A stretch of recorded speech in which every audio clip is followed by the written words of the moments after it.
16 மற்றும் 17ஆம் நூற்றாண்டுகளில் மிளகும் ஏலக்காயும் இன்றைய தங்கம் அல்லது கச்சா எண்ணெய்க்கு இணையான மதிப்பை கொண்டிருந்தன.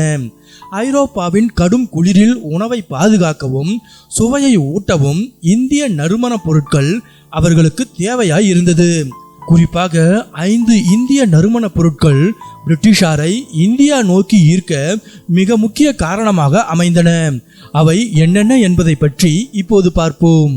பிரிட்டிஷ் கிழக்கிந்திய நிறுவனம் இந்தியாவிற்கு வர மிக முக்கிய காரணம் கருப்பு தங்கம் என்று அழைக்கப்பட்ட மிளகுதான்.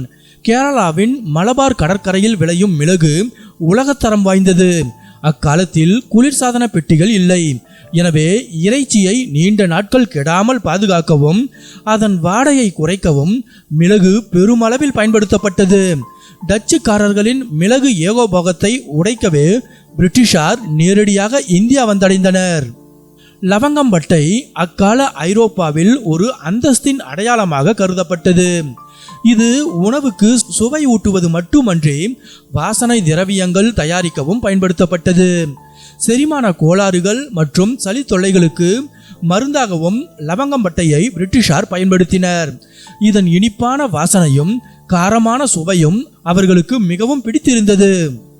மேற்கு தொடர்ச்சி மலையில் குறிப்பாக ஏலமலை பகுதிகளில் விளைந்த ஏலக்காய் எடையின் அடிப்படையில் மிக அதிக விலைக்கு விற்கப்பட்டது.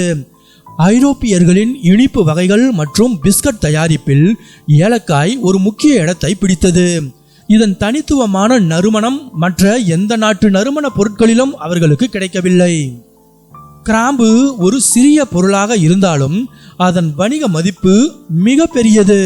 பற்களில் ஏற்படும் வலிக்கு மருந்தாகவும் வாய் சுத்திகரிப்பானாகவும் கிராம்பு பயன்படுத்தப்பட்டது.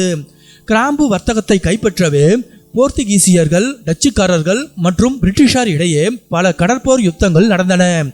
இறைச்சியை பதப்படுத்த இது ஒரு சிறந்த கிருமி நாசினியாக செயல்பட்டது. பிரிட்டிஷார் மஞ்சளை இந்திய குங்குமப்பூ என்று அழைத்தனர்.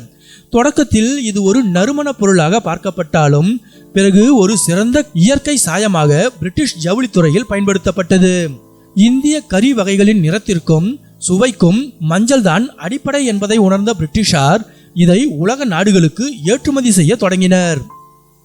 இந்த நறுமண பொருட்களின் வணிக லாபம் சுமார் 400% வரை இருந்ததால் பிரிட்டிஷார் ஒரு வர்த்தக நிறுவனமாக தொடங்கி மெல்ல மெல்ல இந்தியாவை தங்கள் கட்டுப்பாட்டில் கொண்டு வந்தனர். ஒரு சிறு சமையலறை பொருள் ஒரு மாபெரும் தேசத்தின் வரலாற்றையே மாற்றி அமைத்தது வியப்பிற்குரியது.